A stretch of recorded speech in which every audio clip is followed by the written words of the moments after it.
Hey guys, you are tuned in to another episode on the Woman Who Roars series, and today we are going international, baby. We are heading to Jamaica, so you know it's gonna be good vibes and things. Today we interview Nicole McLaren Campbell, who is one of the most influential voices in empowerment, parenting, education, as well as in the fitness space. I don't know if you've seen her page lately, but homegirl is definitely body goals. And today we're going to discuss all of the beautiful things that make her a woman to watch and one of Jamaica's most influential and elite pioneers on the island. So I'm so excited to introduce her to my community. We're just waiting for her to request in. Let me post in this comment as we wait for her. Welcome everybody.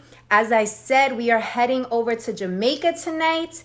We are having our international episode. Shout out to all my Jamaicans. I feel like I need to throw some, let me see y'all throw some Jamaican flags in here as we wait for Nicole to get in. I'm so excited about tonight's conversation, and I just want to take this opportunity to thank everyone for tuning in to the series. We have breached our highest dreams in terms of where this series will go. We have now reached over 4 million digital impressions, which is crazy. I can't even believe it myself, and that's all thanks to you guys. So we're just waiting for Nicole to request in. Hello everybody, welcome, good evening. I hope you're having an incredible week. And as I said, we are heading over to international waters tonight. Oh, I see Nicole. So Nicole, request to join me. There you go. Boom. And we are going to get started. Hi, Mama. Hey there. How are you, beautiful? I'm good. How are you? I am good. I was just giving a shout out to Jamaica before you came Yay. on. Shout out to all my Jamaicans and all of that good love and energy. You know, we're going international tonight with the series, so thank you for joining us this evening. Thank you for having me. How are I've been you? dying to do something with you for a while, so I know. Same here. I know you were in New York not too long ago, and we were trying to make it happen. Yeah, and sometimes sometimes things don't happen before their time. Exactly. So now it's time. Agree. We were meant to connect live on this series, and then we're gonna take it further than that after we get out of this mess. Absolutely. All right, so there's so much I want to talk to you about tonight, and I'm pretty sure you're in super high demand right now with everything going on in the education space. Am I right? Yeah. So let's start with this. So you are an educator. You've been an educator for years, and you help, among other things. So we're going to start with you being an educator first. So you help students, high school students and college students get into college, right? Yep. So we start working with students in grade 9. This is for AIM. AIM is a company I started 10 years ago.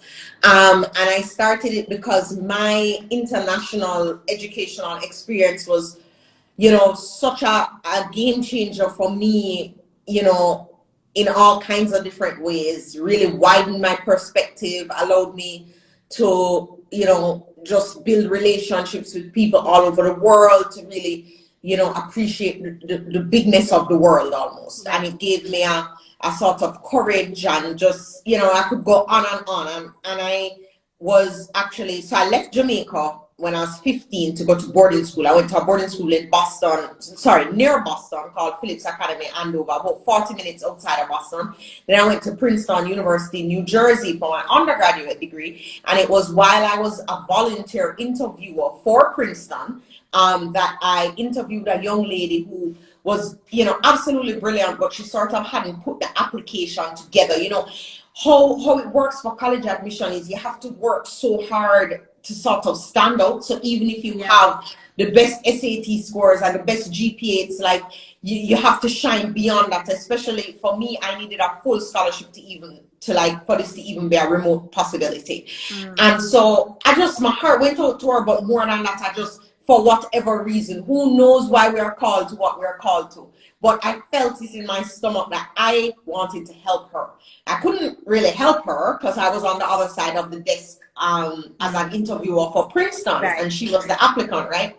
So I went home. I remember this so clearly. I went home to my then boyfriend, no husband, and I said, I really want to do this thing. Oh my gosh, and he's like, why don't you just do it? And I'm like, why don't I just do it?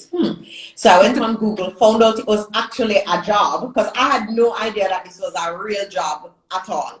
I found out it was an entire industry. And then I decided, well, that's what I want to do. So I went and I, searched up how to get trained, went and did training, and then landed my first two clients because of just a man to this day who he's in the industry as well, but he helps prepare kids for private boarding schools. Whereas I'm the college end. So he just immediately gave me my first two clients, Betty Walker. Love him to death.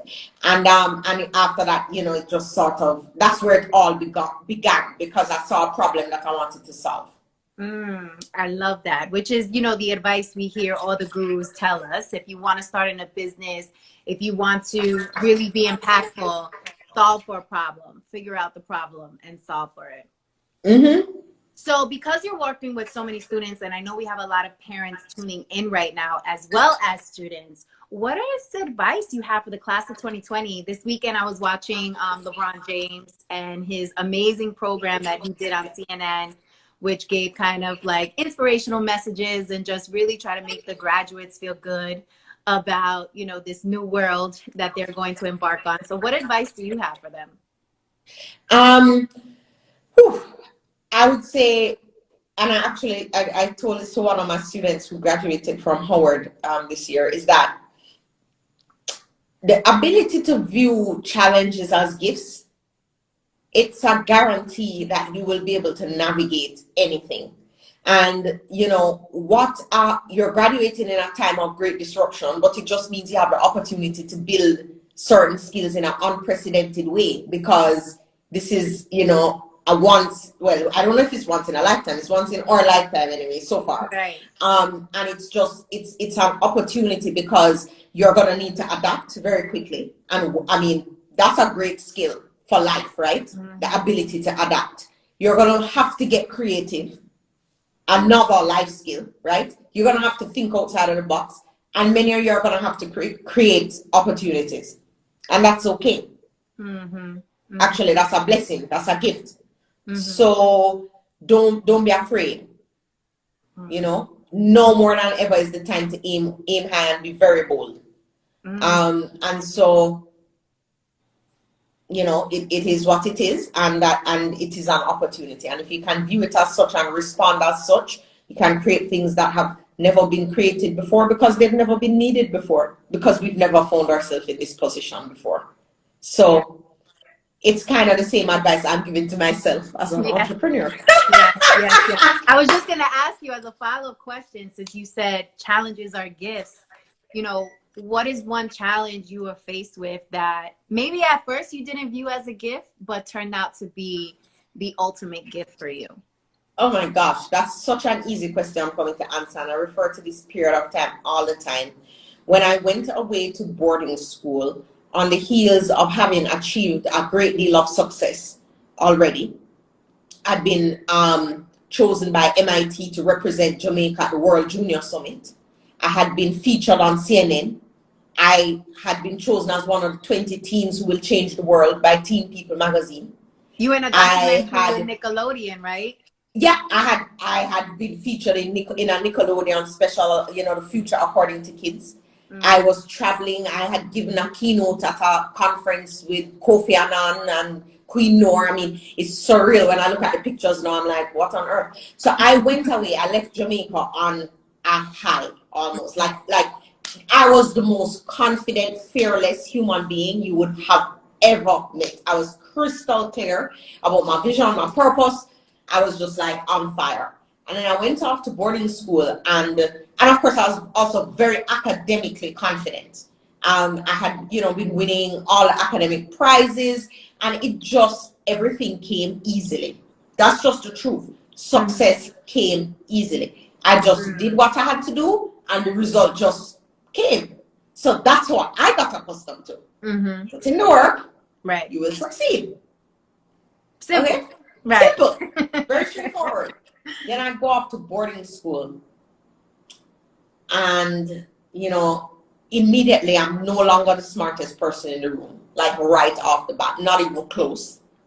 Of course, I go in very confident, and I'm determined to also go to a good college after this. So I'm choosing the hardest classes. So of course, academically, to say I was in over my head is the most drastic understatement, because I'm expecting like this.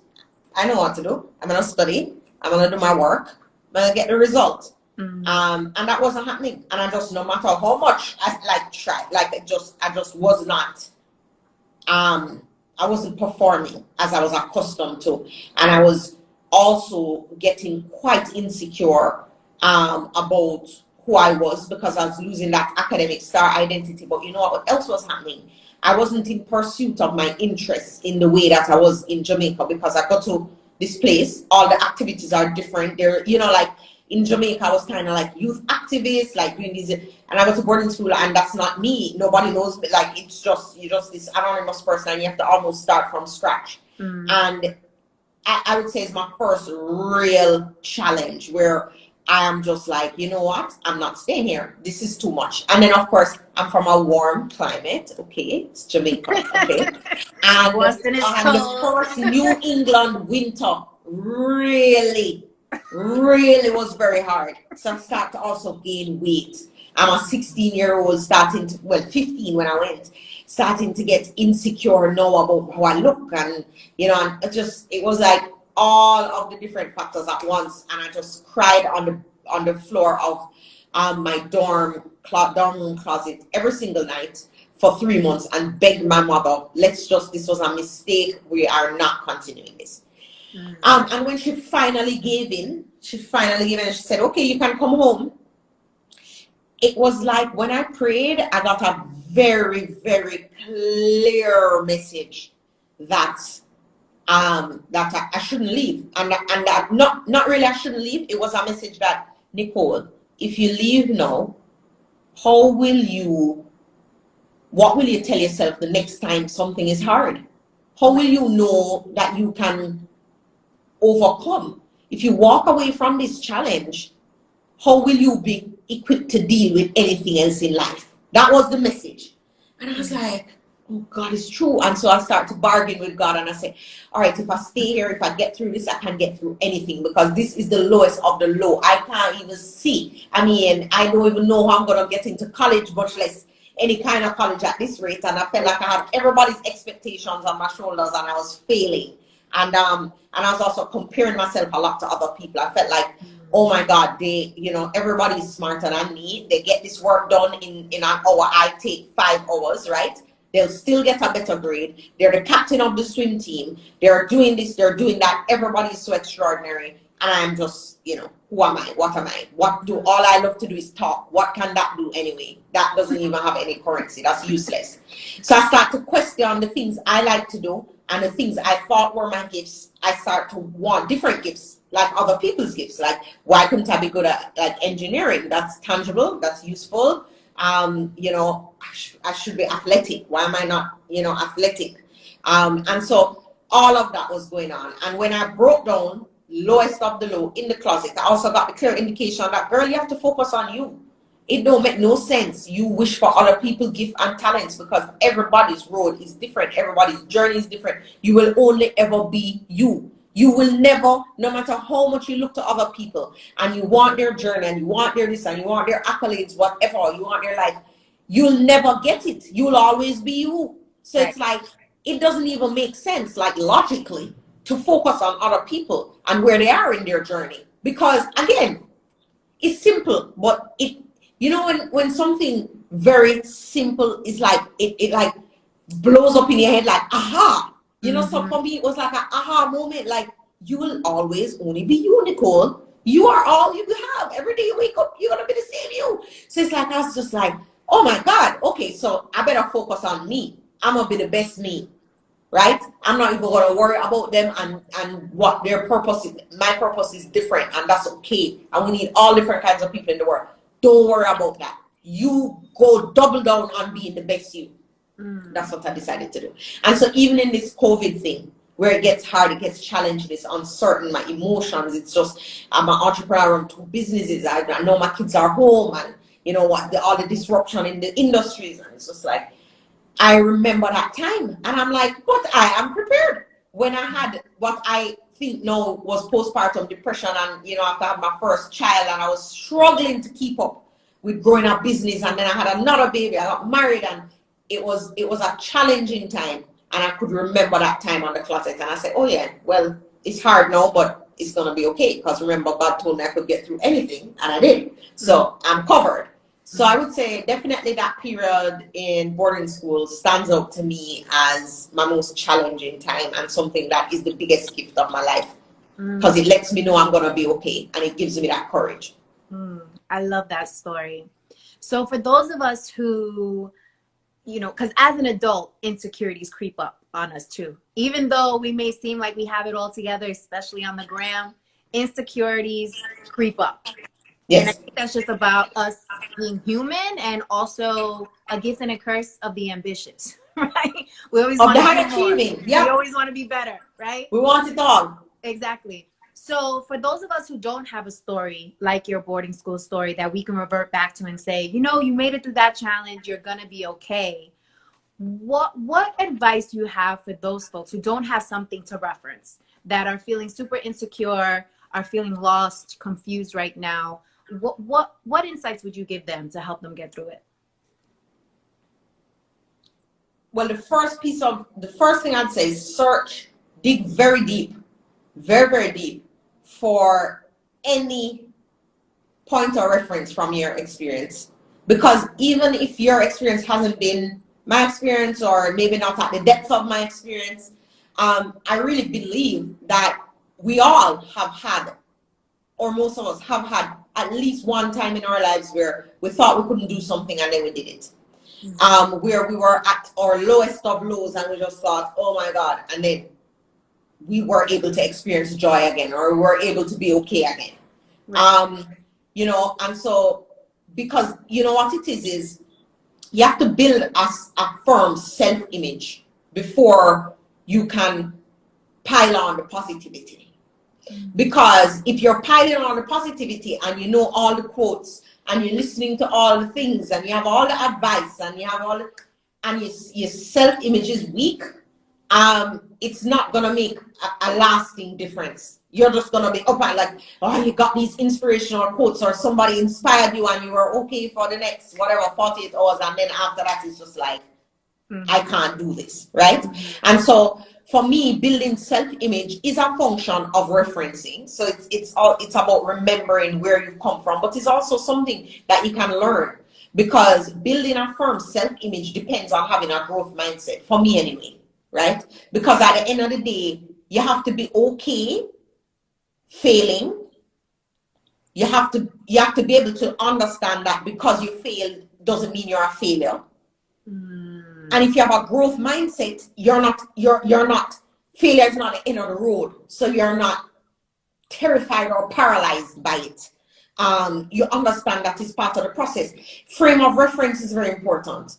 That's why I said books you read, the people you follow, the people you associate with, the people in your network, the people you are mentored by. People think they have to have a mentor. I have a lot of virtual mentors. They don't know me. That's okay. I read their books. I follow their work. I'm like, I know everything about them. It's fine. They push me. In other words, when you have a frame of reference, I'm not just talking about an inspirational quote, although I'm obsessed with inspirational quotes. I'm talking about when you can understand somebody else's experience in their journey to achieving that which you seek to achieve. And you can say, oh my gosh, they failed. Oh my gosh, can you believe that, you know, Steve Jobs was kicked out of his own company?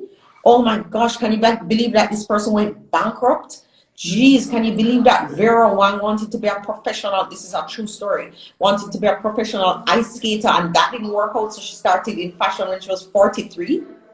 Like, what is that? You know what I mean? Like, but you have to be able to again, be in pursuit of this. It's a reality. It's just that it's not part of your reality, because you don't know. When you know, when you know better, you do better, right? So when you know that, hey, these people are all successful, highly respected. In fact, they've changed culture. They've changed the world.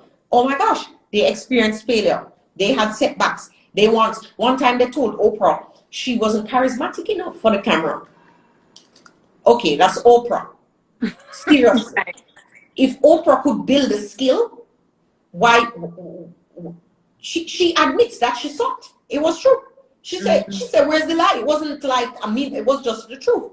And what did she do? She built the skill. So you sort of knowing that no matter where you are now, you can always build skills to be somewhere else.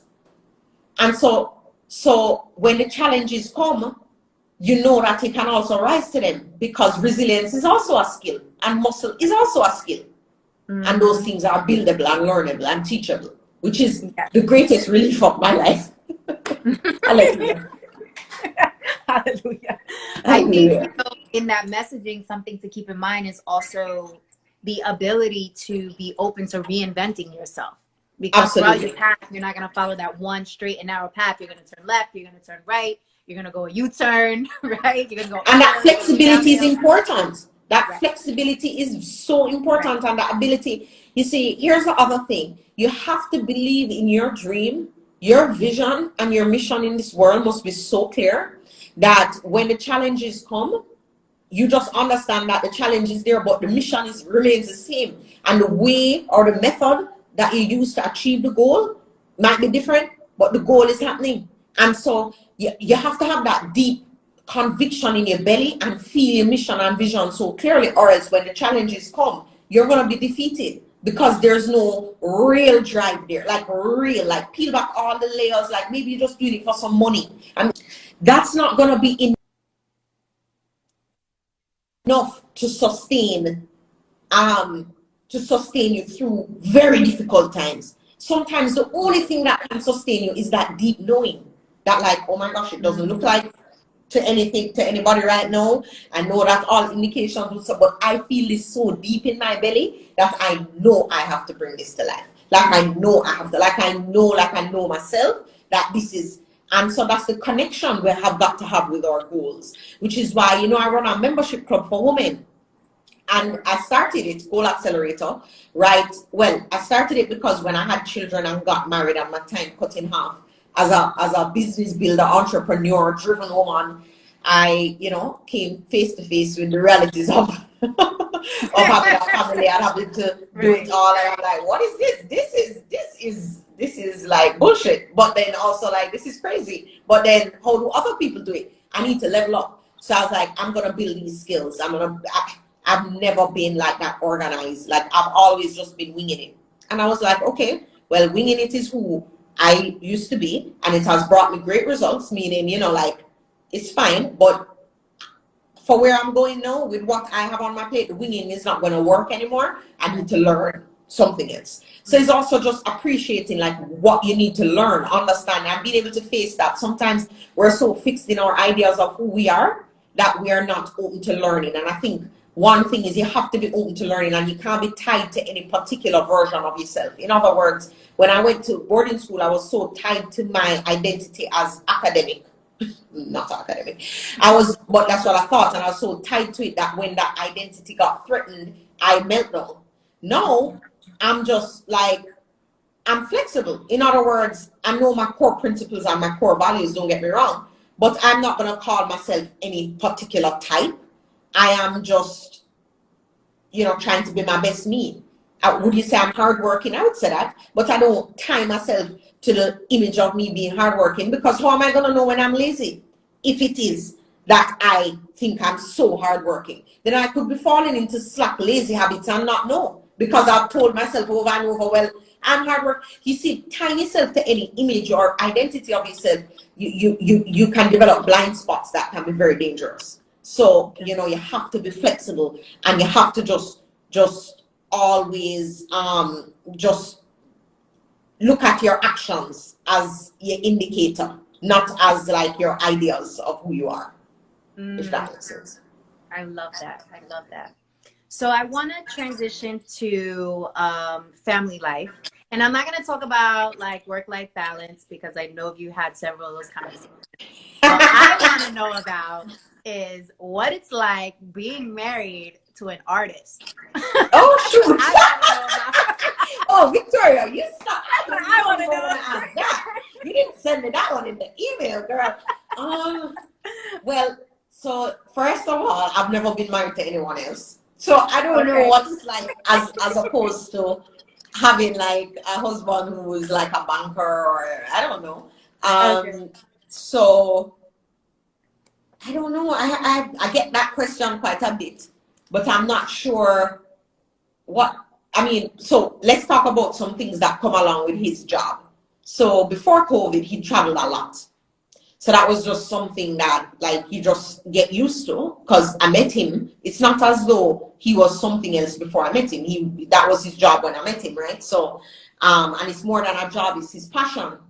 So my job is just to support him 150%. And so, things like arranging his rides to and from the airport, like making sure, things are okay. Do you need anything? Like just trying to support him in that way because he's not necessarily the most organized like he's creatives, it's like so I'm trying to support that. So he traveled quite a bit, so that gets emotionally challenging, as anybody who has a partner who travels a lot can attest to.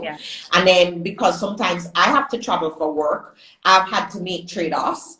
I've had to say no, where I could have said yes if I didn't have a husband that traveled so much, who maybe wasn't an artist.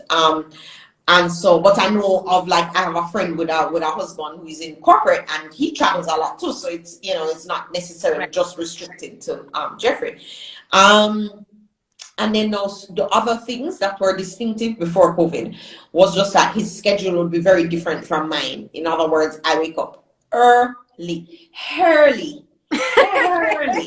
Like I'll be up from 4:30 in the morning normally. Oh my goodness. Now I'm down to 5. Now I'm at 5. You see, here's the thing, and I was not always this morning person, but did I tell you that when I had the kids and I got married and my time cut in half, I started to study success like a discipline. Like it could be like I was trying to get a master's degree. I studied what successful people did, like obsessively. Like I read about them, because I had to develop systems right for myself. I needed like a roadmap. I needed to figure out how I was gonna get everything done and be sane and happy. And I didn't want to be like those highly successful people in their career, because I know a lot of them just because I'm in a college prep business. I see they'll come with their kids to me, or meet with them and their kids, and I can see that there's a distance there. Parent highly accomplished in their career, bank accounts overloading, like just everything achieved, but that relationship, that intimacy with the parent child is just not there. I did not want that. I was very clear on what I never wanted. And so so part of that was like becoming a morning person. It's a habit I've built. Just because, again, necessity. So I'd wake up early, I'd be exercising. He would sometimes be coming in when I am ready to leave. Okay. And so, just different hours. And so that was a challenge to balance before COVID and probably after COVID as well. But then he went ahead and built a studio inside our home so he could work from home. So that now all changed a lot, because then he doesn't have to be out till very late. But then again, he might be working late, because that's maybe when he feels his inspiration. He got sometime I'll roll over and he's not even in the bed. Like he gets a dream and then boom, he's downstairs gone to the studio. And so for me, that excites me on his behalf, because I know this is his passion, and I want to. It's a gift to be with somebody who is fulfilled in what they're doing. And they're in pursuit of their passion, and they're happy. It's such a big piece of your life. Like if you don't feel like you're, in pursuit of something that means something to you and that you're progressing, and it's a joy for me. So the schedules, the travel. I think I am way more public than him in terms of what I will share and what I don't care. And I talk a lot, in case you haven't picked it up. I love to talk. I love to share. Before posting on Instagram was a thing that people did. I was posting 8 pictures, 10, 12, 20 a day. If you look on my Instagram, no, that's why if you look at my profile, you'll see, like I have like maybe 20,000 posts total, and people would look at it like crazy. No, because that's just my personality. And so before Insta was a thing, when it just came out, when I was pregnant with my son at the time, I was one of the first people to create that account, and I was just thrilled. I would show you everything. I'd show you my pregnant belly. I'd show you and he's just kind of way more conservative than I am, right? Yeah. So I don't have a problem, like, so part of being married to an artist is kind of being in the public eye, right? But I mean, I was traveling and going to Junior Summit and Nickelodeon and all these things when I was, 13, 14. I'm not a shrinking wallflower, and I don't have, actually, that's part of my career now, is very public. So I'm very comfortable with that. So that was never a sort of issue. And in any relationship, you just have to also make sure that you and your partner are on the same wavelength when it does come to what you share and don't share, which at first was something we had to kind of work out. Because when Instagram come, me just post. But like, you'd be like, why did you have to post that? No, I'm not comfortable with that, whatever. But that's been so long now that, like, by now I know. I'm like, I'm not going like that, and I'll post it. You know what I mean? Like, right. To protect his privacy, because he has a different personality and sense of what. So it's just that respect. And so I don't know if there's anything else about being married. I'm trying to think hard for you, Victoria. I mean, I was waiting for the part like how you deal with groupies. That's what I want. Oh, okay. I don't. There you go. There you go.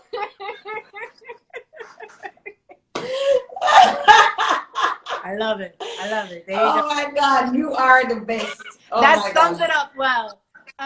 Okay, so I want to know, how do you decide when you're going to add on an additional responsibility to your plate? Because you have your two businesses, you're also an author, a speaker, you're a super mom, a super wife. So what process do you go through to decide whether or not, this is worth your energy and your time?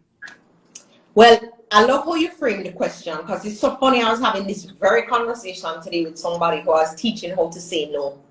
And when I was finished with her, she was like, you need to make a video on this. You changed my life. Here's the thing. So first of all, it's back to your, so many things come back to your self-esteem.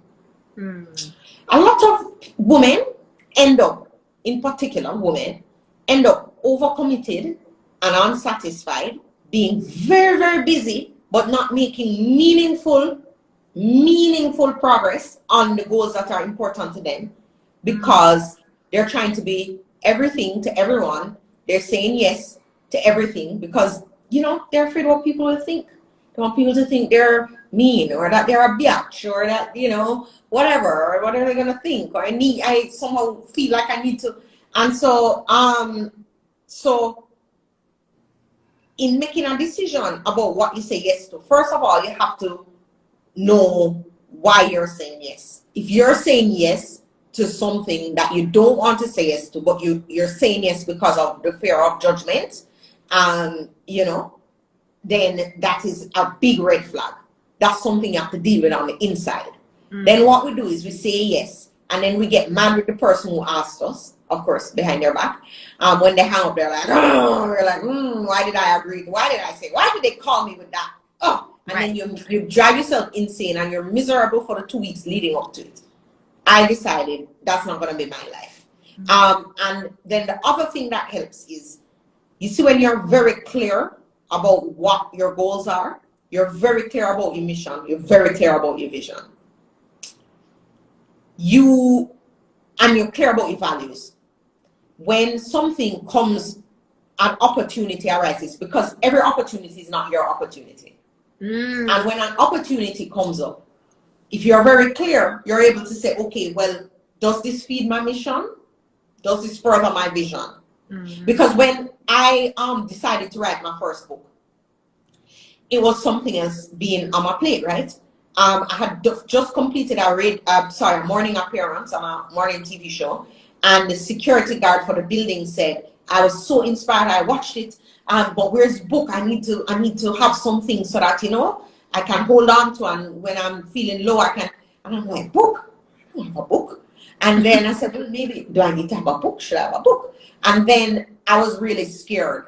I had a fear that nobody would read it, and that, it would not be, like I wasn't an author.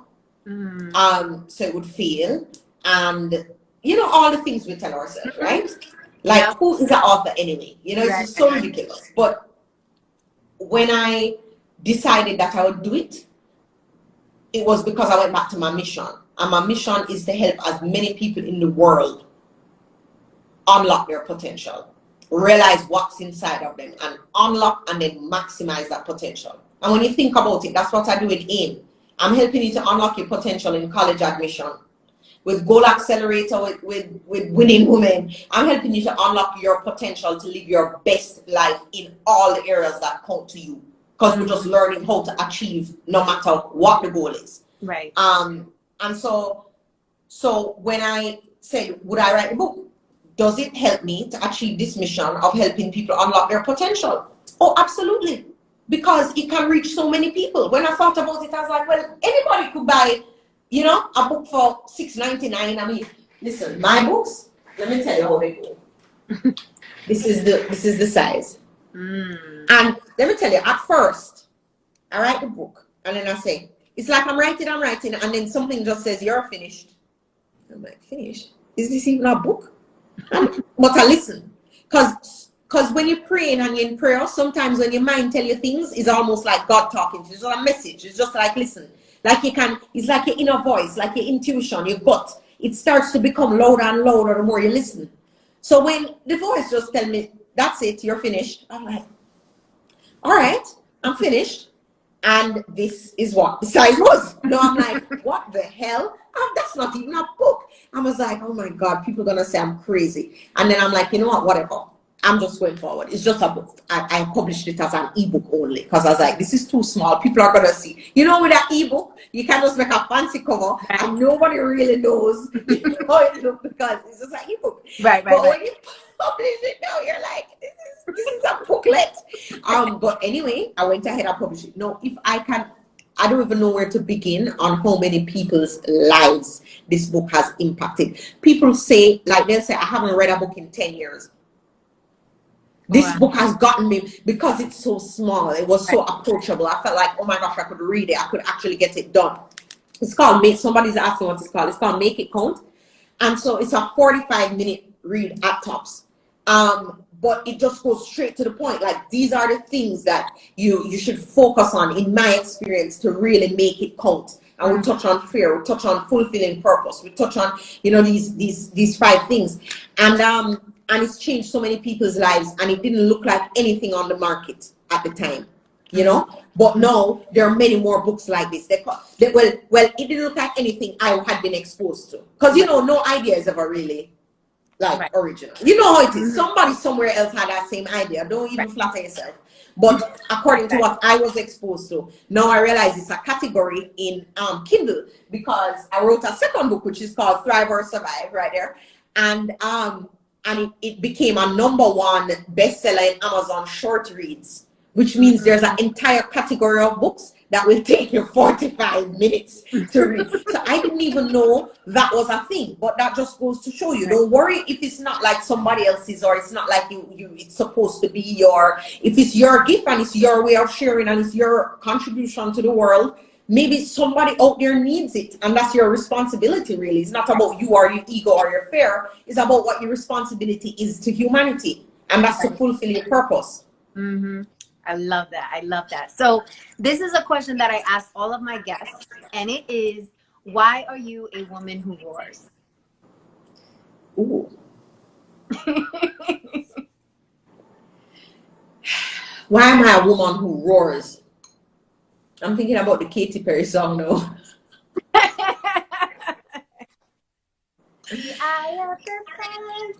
I know, you know what it is? Because I'm a woman who roars because I'm just like, no matter what is happening. I roar because I know that I have a purpose to fulfill in the world, and that there is no choice other than for me to do it. I love that. I love that. So I'm a roar. Let's go, baby. I roar because I'm sure. Right. I roar because I'm sure. I roar because I'm sure. I wonder if my husband would be proud of my rhyme. I don't think that. Exactly. I doubt that. Well, Nicole, thank you so much for your time, for lending your wisdom, for your golden nuggets. This has been amazing, super inspiring to me, and I'm so happy we had the chance to connect finally. Yes, finally. Even on this platform, but definitely look forward to working with you in the future. Yes, and when travel reopens, I hope you'll join us in Jamaica. Absolutely, I love me some Jamaica. So you are 100% it won't be a invited. hard sell. It won't be a hard sell. Okay, good. Okay, good. Because we're ready. We're so ready. Thank you. But thank you so much, and I'll see you on the gram. Absolutely. All right, Mama. Thank you for having me. Bye. Bye.